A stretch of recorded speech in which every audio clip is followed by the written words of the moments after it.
Hola chiquillos, cuarto medio humanista, ¿cómo están? Espero que ustedes y sus familias en serio estén todos bien. En estas diapositivas lo que vamos a revisar son las diferencias conceptuales que hay entre identidad personal, histórica y cultural. ¿Ya? Sigamos. Ya, objetivo entonces conocer los conceptos de identidad personal, histórica y cultural.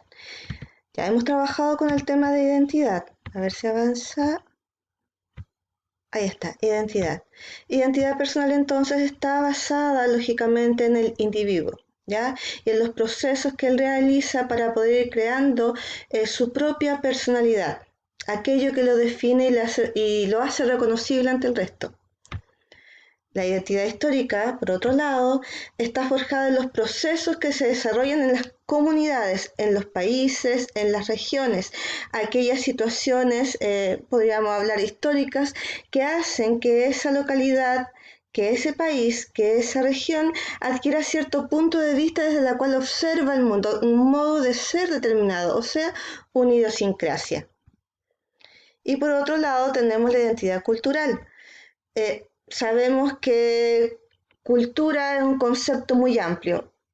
Reducido, tal vez podríamos decir que corresponde a un conjunto de conocimientos, ideas, tradiciones, costumbres que caracterizan a ciertos grupos.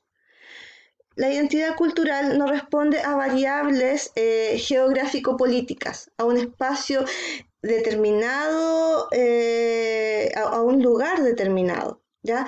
Sino que se refiere a cómo ciertos grupos de personas observan el mundo y a través de esas características con respecto a cómo observan el mundo, ¿cierto?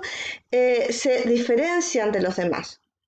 Como dijimos que no tienen necesariamente un espacio geográfico determinado, podemos hablar, por ejemplo, de la identidad cultural latinoamericana, bastante amplio, todos aquellos países que conforman, ¿cierto?, este mundo latinoamericano y que tiene cierta manera de expresarse, ¿cierto?, y de hacerse ver en este mundo en el que estamos. También tenemos, por ejemplo, grupos mucho más pequeños, disminuidos, ¿sí?, como las tribus urbanas, que tienen ciertas características determinadas que los hace identificarse entre ellos. Y también tenemos grupos, ¿cierto?, dentro de espacios todavía más grandes, así como las tribus urbanas, pero ya más relacionados con lo nacional. Por ejemplo, las comunidades chicanas o mexicanas en Estados Unidos que tienen su propia forma, ¿cierto?, relacionado con el país del que vienen, y que también mezcla cosas del país en el que están y que forma su propia comunidad y su propia cultura, ¿ya? Su propia identidad cultural. Ahora, ¿qué es importante acá? Recordar que estos no son, que estos conceptos no están aislados unos de otros. ¿Ya? La identidad histórica, todos estos procesos que forman, ¿cierto?, la idiosincrasia de un país, lógicamente influyen en la identidad cultural de estos pueblos. ¿Ya? Y obviamente, la cultura influye en el desarrollo personal del individuo. Lo que vamos a hacer en la diapositiva siguiente es ver imágenes, imágenes para ir clarificando estas ideas y para irlas relacionando. A ver, sigamos. Si nos centramos en Chile y en los procesos que han formado nuestro modo de ser, ¿cierto? Los procesos históricos que han formado nuestra manera de ver el mundo, nuestra idiosincrasia, eh, tenemos durante el siglo XX un acontecimiento que claramente nos marcó profundamente y que todavía nos sigue marcando, que fue el golpe militar. El golpe militar, ¿cierto? Y sus consecuencias, llámese detenidos desaparecidos, ¿cierto? O instauración de un sistema económico determinado y que nos ha hecho ver la vida también de una manera determinada. Este acontecimiento histórico, ¿por qué nos marca? Porque nos divide. Y todavía nos divide entre aquellos que piensan que Pinochet salvó el país y los otros que creen que, que hizo más daño que bien. Pero también tenemos procesos, situaciones que nos unen. Eh, Terremotos, ¿cierto? Maremotos.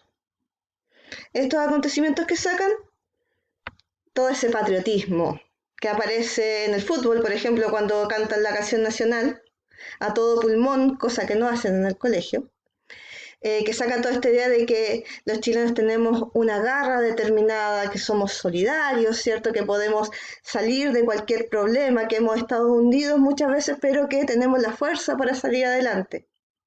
Esto también es parte, entre comillas, de la idiosincrasia del chileno.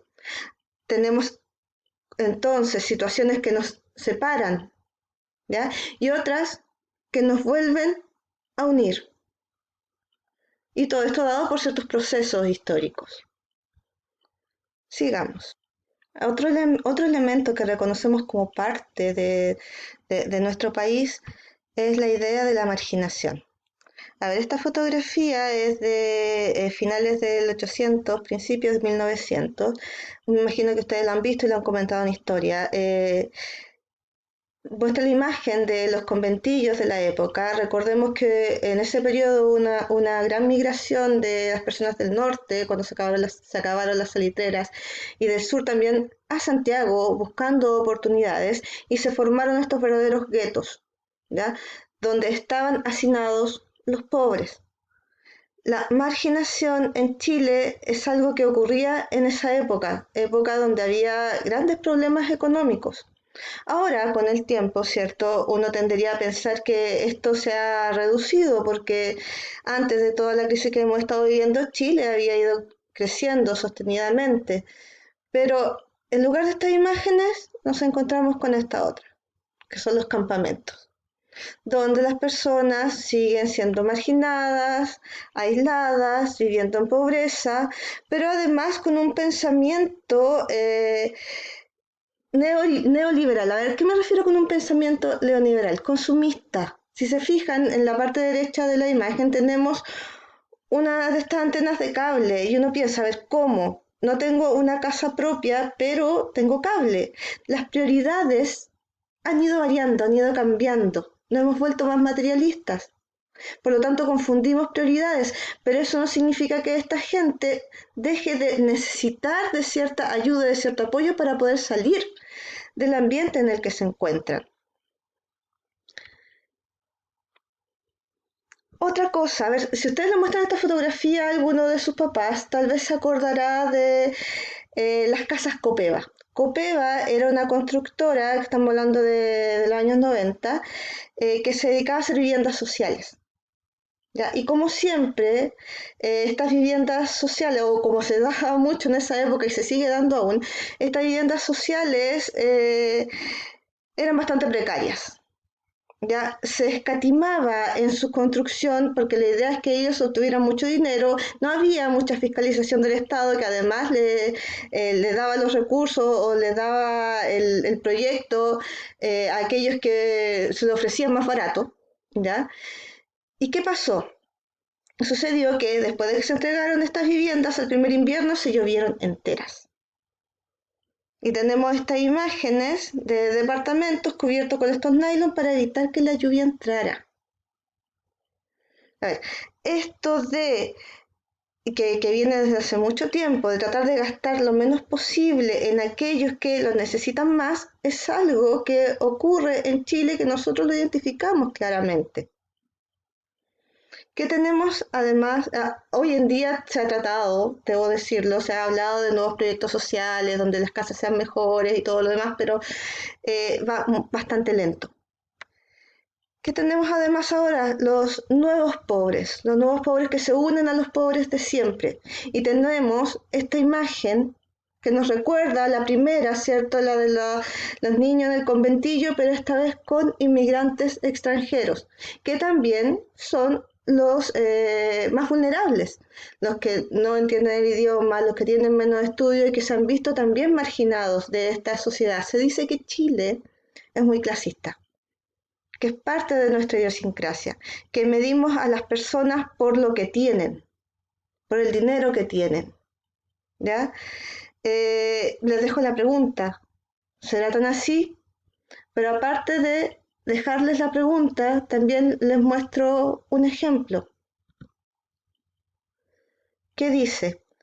Por el derecho de vivir aquí y en la quebrada del Ají. Ciudad inclusiva, vivienda digna.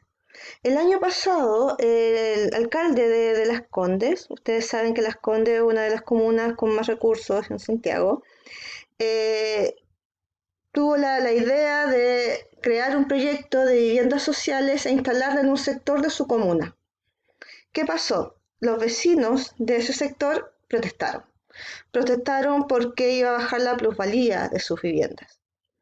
Y eso, ¿por qué se da? Porque en Chile estamos acostumbrados a hacer la separación. Los pobres en un sector, los ricos en otro sector. No hay un punto de unión, no hay una política pública que indique o que de alguna manera ayude a que hay una especie de mezcla de inclusión, ¿ya? Entre los que tienen más y los que tienen menos. No, siempre hay una separación. Y, y esa forma de actuar de los vecinos es a ver, esa forma de actuar de los vecinos es simplemente una consecuencia del pensamiento que hemos tenido durante siglos. ¿Ya? Sigamos. Nuestra cultura, en nuestras tradiciones, nuestras costumbres, ¿cierto? Nuestras ideas, también las podemos ver reflejadas a través del arte. En este caso, imágenes que les voy a mostrar son de murales. A ver si aparece acá está. Y reconocemos inmediatamente Valparaíso. Valparaíso, sus murales, su relación con el mar y con la pesca, con la política. La política también es parte de la identidad de ciertos grupos, de ciertos sectores, con nuestros personajes típicos, el chinchinero, con la reivindicación del indígena. Acá no tenemos una chiquilla rubia de ojos azules que no tiene nada que ver con nosotros. Reivindicación indígena. Aquí está de nuevo, bien patente. El cultrún, ¿cierto? Toda esta estética indigenista, la lucha del pueblo mapuche. Ahí, abajito, está escrito Mapudungún, que siga nuestra lucha, continuar luchando. Es parte, obviamente, de lo que significa también ser chileno. A través del arte reconocemos a los países. A ver, esta pintura es de Botero, un pintor colombiano, y la vemos y pensamos en la FARC, en el narcotráfico, en la violencia. Guayasamín y el indígena latinoamericano, toda la ternura que también se puede mostrar a través de sus rostros y de su forma estética. Rivera, con México y el sincretismo cultural y religioso, ahí tenemos un ángel, ¿cierto? Y tenemos a la Catrina junto en un mismo cuadro, a hombres indígenas, ¿cierto? Vestidos como europeos y a una mujer indígena con todo su ropaje, la mezcla que tiene que ver con nuestras propias características de latinoamericanos. Antonio Berni y las famosas protestas de los argentinos, donde realmente todos salen a la calle cuando necesitan pedir y exigir algo. Volvemos a los murales y reconocemos a Brasil y la denuncia de la pobreza, ¿cierto? La única forma de salir de ella y del hambre es a través del fútbol. Esa es la interpretación que yo puedo dar. México otra vez, la Virgen de Guadalupe y los aztecas y toda esta cosmovisión indígena, sincretismo. Y nuestra cultura neoliberalista, ¿cierto? Capitalista, donde lo más importante es el dinero y es símbolo de progreso. Sigamos. Para terminar, el muralista Bansky y la representación del ser humano que hemos creado, ¿cierto? O el ser humano que somos ahora, ¿cierto? Que discrimina, migrantes no son bienvenidos, vuelvan a África, ¿cierto? Aléjate de nuestros gusanos, la intolerancia, en la ironía máxima, paz y amor. Y para finalizar, una frase. Los objetos fueron hechos para ser usados, las personas fueron hechas para ser amadas. El mundo va mal porque se usan las personas y se aman los objetos. Para que lo reflexionen. ¿ya? Nos estamos viendo la próxima clase, espero, cuídense.